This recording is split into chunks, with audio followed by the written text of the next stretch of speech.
Hi everyone, welcome back to 33 Founders. I'm really excited you're with us today because we're here with the founder of Quarterly, Zach Frechette. Thanks so much for joining us, Zach. Yeah, thanks for having me. So Zach, when I first learned about Quarterly, a lot of people are saying that you guys are coming out and competing with subscription services, but I really think that you stand out like chocolate cake because you're sending people personalized gifts from thought leaders like Ariana Huffington, Tim Ferriss, Bill Nye. Can you tell us what Quarterly is? Yeah, so Quarterly is a platform that we've built for online influencers and just kind of interesting people to connect with their most passionate fans and followers through a series of curated, what are essentially care packages that get sent in the mail every couple of months. And I think you're really right. There are a bunch of people in this sort of subscription commerce space, but we really see ourselves differently. Our focus is much more on the people curating the boxes and the relationship that they have with their fans and followers. And the subscription box is sort of just a tool to enrich that relationship and make it more interesting rather than the end itself. Right. And now, how did you get some of those earliest curators like Tim Ferriss to sign on? Can you take me back to that earliest conversation? Yeah, I mean, at the beginning, the collection of curators we had on the site was mostly people that we knew personally, just folks in our own network who we thought would put together interesting boxes. And we definitely got a great response from those sort of early experiments and kind of made the decision to take Quarterly from a curious side project into more of a real business. And what that meant for us was figuring out how to target and bring on curators who we thought had the right kind of audience to support a healthy subscription. So with Tim Ferriss and with most of the other folks that we ended up working with, it ends up being a pretty easy pitch. It's a great way to sort of build this deeper connection with your audience. It's a pretty interesting creative exercise for the curators, like trying to think about how you represent your passion or your expertise through, this collection of items that get put in the box. That's I speak from experience when I say that's kind of a fun thing to do. When we were first getting launched, we did just like a friends and family beta, and I got to be the guinea pig curator, and it's great. It's super fun to think about what you want to send to people who you feel close to. So that's part of the pitch, and then the other part is that it's an opportunity for them to make some money from it too, but in a way that's really organic. It's not like they're being asked to put ads into their Twitter feed or anything like that. They're getting to send cool products to their biggest fans, and the cherry on top of that sundae is they make a little money. So I saw someone's on track to make 200,000. Yeah, it's for the right kind of curator with the right size audience, it can be a really sort of compelling financial opportunity too. Like that's obviously part of the pitch, but I think we want people who are motivated by that, but also just motivated by the creative opportunity to sort of connect with their audience in this way. Yeah, and you partner with a huge variety of people. I mean, you have Pharrell, Bill Nye, bloggers, journalists. What do you look for in those people? Yeah, we look for a couple things, and this has sort of been a big part of our of our journey is trying to figure out who has the right kind of audience for this, because it's not just about being able to put cool things in a box. I think there are a lot of people who fall into that bucket, but it's who can do that and plus has the audience who wants those things. So we tend to look for people who are in pretty specific verticals, or who are well known for things. So like we have a bunch of chefs on the platform, we have some musicians, people in the health and fitness space, fashion and beauty, the kind of folks where you can, if I said their name to you, you might be able to do a pretty good job guessing the kind of stuff that goes in the box. That tends to be a pretty good indication of who's gonna be a good quarterly curator. Right, and one of the things that's so special, Zach, about Quarterly, and I know that was your ultimate mission, was to bring back that feeling of opening the door and seeing something amazing that someone handpicked for you. because Yeah. it's never going to be the same as receiving an online gift card that comes in your email. Or a stuffed bear that you can take the gummy bears out of. Exactly. You said, go ahead.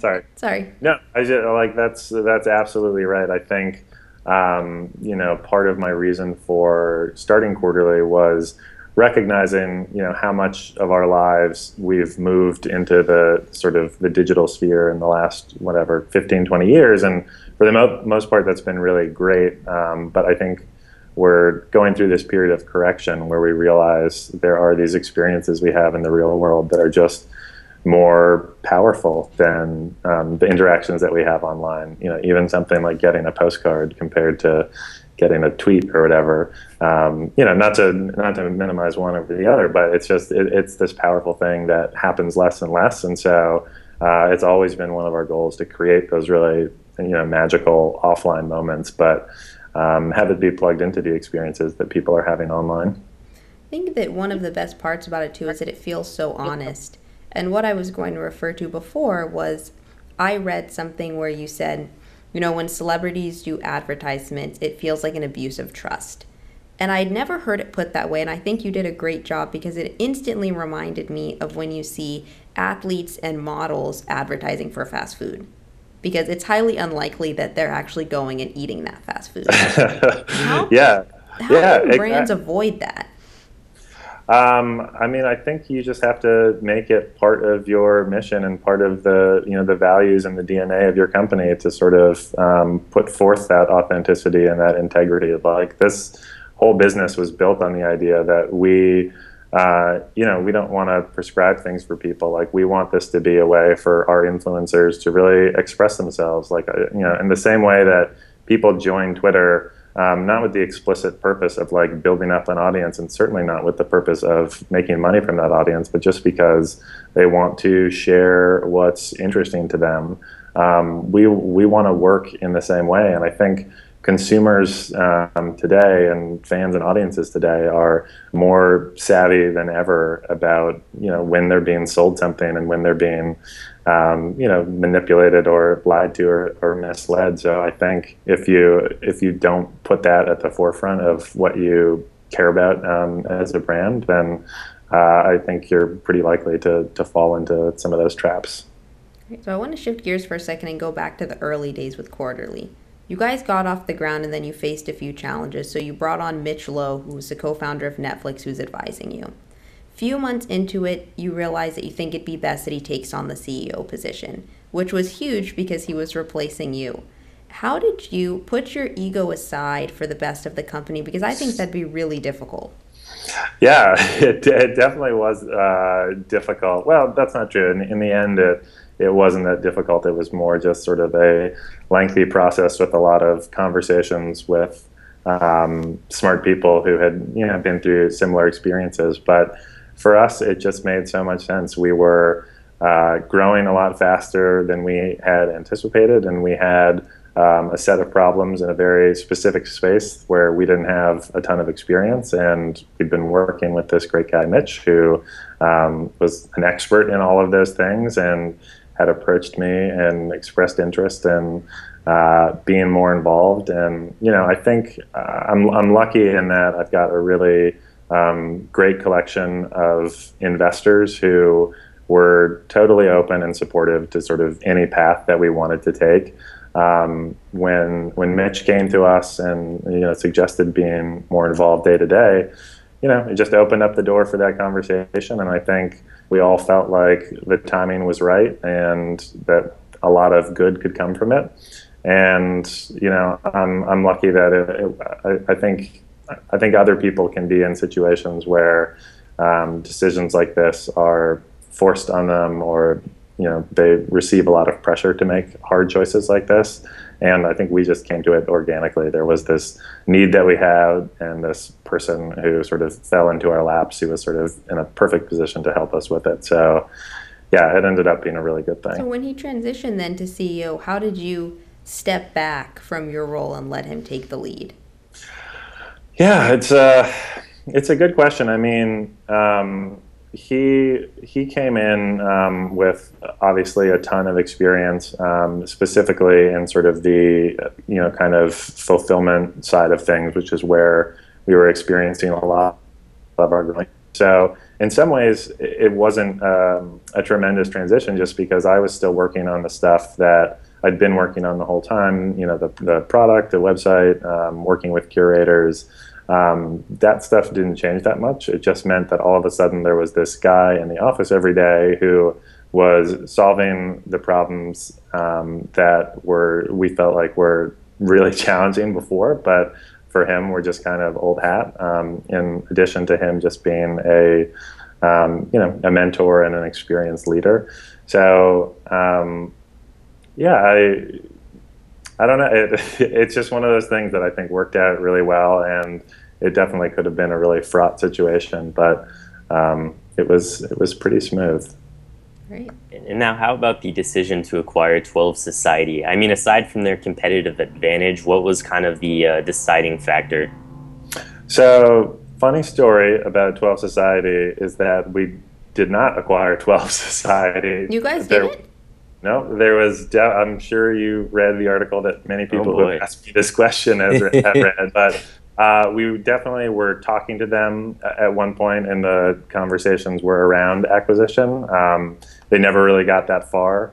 I think they were more excited about it in the end than we were, and I think that's why they went and had interviews about being acquired and things like that, but that never happened. Son of a gun, putting my hands up at this part. So then, Zach, what do you guys do when someone comes to you, for example, and I've read multiple articles that you guys acquired them.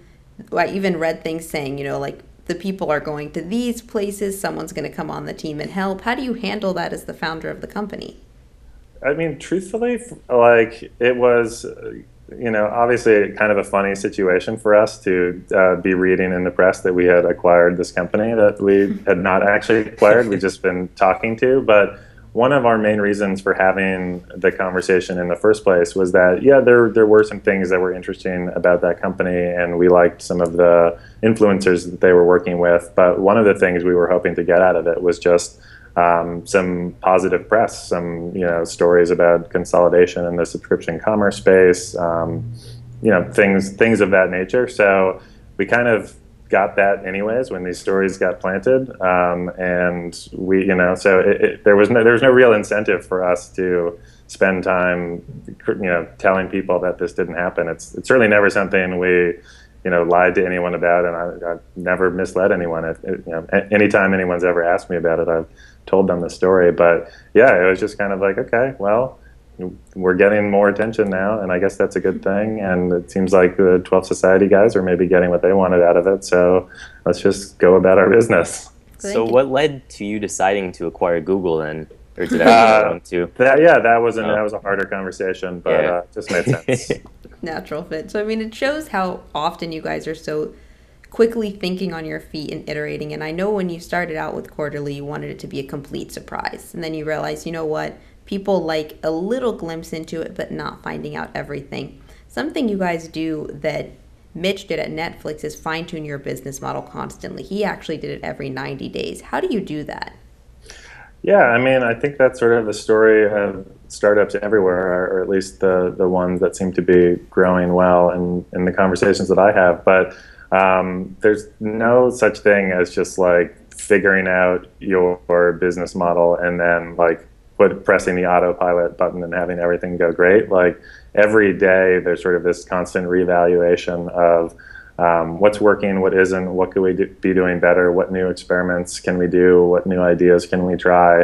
And I think the job of the CEO is to sort of, on one side of that, it's making sure that you've built a culture that is interested in doing those experiments and coming up with new ideas and solving problems. And on the other side, it's looking at the results and listening to the business and trying to figure out what you've learned from the things that you're doing. So, I don't know that I could codify our process and to say like every whatever 90 days we reevaluate. But it just, yeah, it feels like a sort of an ongoing process that you have to do in order to keep the company moving forward. You touched on feedback, and I know, Zach, that's something that you've mentioned you wish you would have been better about your first year. What have you learned now about evaluating it based on those conversations you guys have behind closed doors on iterating the product? Yeah, I think the one of the big things I've learned is that there's no such thing as like too much feedback. Like, I think one of the hard things early on in the company, especially when we were experiencing growing pains, was that a lot of the feedback was negative, and not negative on the product, but more negative on just like parts of the process and things that we knew we wanted to fix. And I definitely went through periods where I was like scared to go on Twitter and like look at what people were saying, because I knew that there were gonna be complaints about shipping delays or whatever it was that we were having trouble with. But I've realized that you just sort of have to embrace that stuff. Like, you're never going to be able to come up with all the right ideas locked in a room, sitting by yourself, just talking with the team internally. You've got to just listen to the collection of emails that people send into customer service. Like, on an individual basis, they can be useful, but in aggregate, they're really compelling because they reveal things about how people use your product that you may not even be aware of. So I think that's been a big thing for me, is just the more we can collect, the more useful it is overall. Great. How do your experiences at Good impact this? Yeah, I think they impacted a lot. I mean, a lot of the sort of the core idea of Quarterly came out of building that brand and building audiences at that company, and even some of the ideas of like the joy of experiencing a tangible product. Like, we were, making this print magazine in an age where pretty much everyone, but especially people in our generation, were consuming content online more and more. But we always felt, and again, this is from feedback from our audience at the time, that people loved getting this physical thing in the mail that sort of represented their interests or their values, and it was a thing they could put on their coffee table that signaled their membership in a community that they were excited to be a part of. And I think a lot of that informs the experiences that we're trying to create at Quarterly.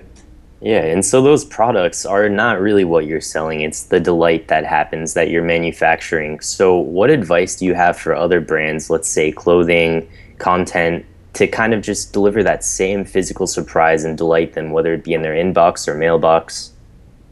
Yeah, I think you have to think about the entire product as more than just in our case, the collection of physical things that you're getting. It's about how they're put together and how they're packaged and what the actual experience is of opening it up and receiving those things. And I think that applies to digital products too. Like, if you're creating great content, that's a really important first step, but it's not the whole story. Like, you have to think about how it's presented and how it's consumed.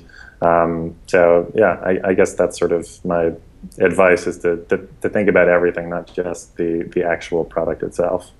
I read that you're big on sleep, and like I said, I'm the exact same way. You said it's a non-negotiable and that you get into a state of flow at night.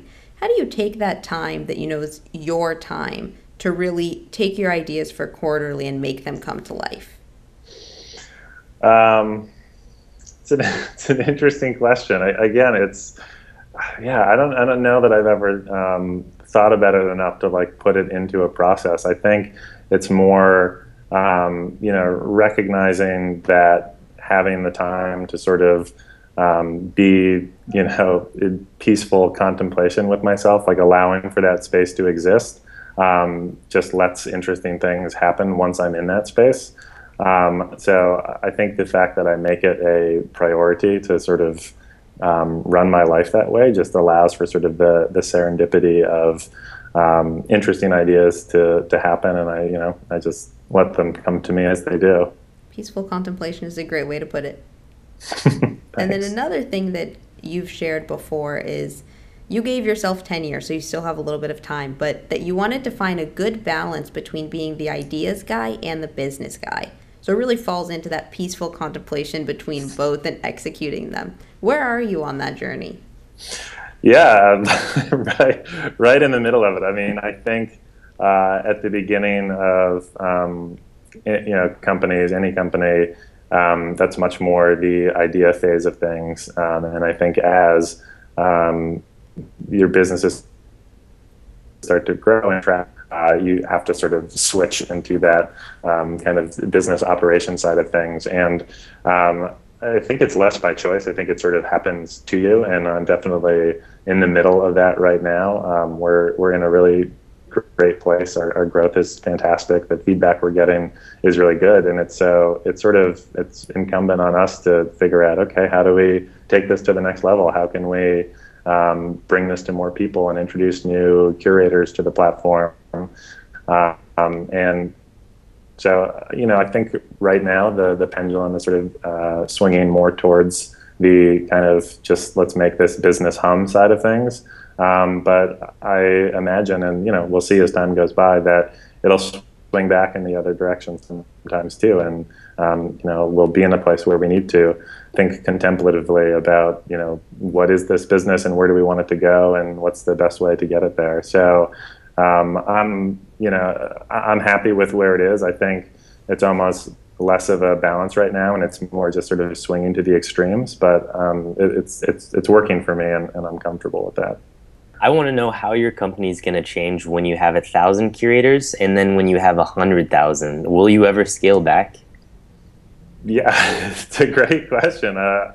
I'm not really sure. Like I think the way that the business is run today with the approximately 30-35 curators we have on the site, there's nothing about it that makes me think we couldn't do it at 1,000 curators. And 100,000 curators, I don't know, maybe it's too far. But it'll be really interesting to see what happens as we continue to grow. Like we definitely in the short term want to continue to add lots of new curators to the site, but I think a lot too about what's the core thing that we're actually doing. And when I try and answer that, to me, it's less about the fact that we're sending people packages in the mail, and it's more about the fact that we are connecting fans and followers to the influencers that they stay connected to online.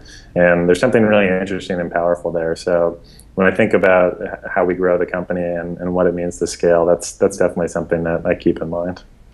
Great. Awesome. Do you ever think, you. Zach, that you'll be able to give people an opportunity? So maybe I want to curate a package just for my friends and family. Maybe it's going to be 20 people. Do you see that happening in the future? Or is it just not scalable? I mean, that's always been a part of the conversations at Quarterly. Definitely when we launched, that was a big part of the vision, was how can we bring this to anyone who has fans and followers that they want to connect to in this way. We've learned over the years, the challenges of scale and the challenges of needing to have the right kind of audience and the right mix of products. And so I think, at least in the short term, it's made me want to just make sure that we really have the tools to provide before we allow for a service like that. But I really love the idea of letting anyone kind of build the kind of connections that we're creating on Quarterly, because I think it's really powerful stuff. Great. Well, thank you so much for joining us. Can we close with you sharing how people can start using Quarterly and stay up to date with the company? Yeah, absolutely. Head over to quarterly.co, not .com. Maybe someday we'll be able to afford that. But yeah, browse our list of curators, sign up for the newsletter, and just stay in touch with what we're up to. Perfect. Thank you so much for joining us, Zach. Thank you. Cool. Thanks, guys.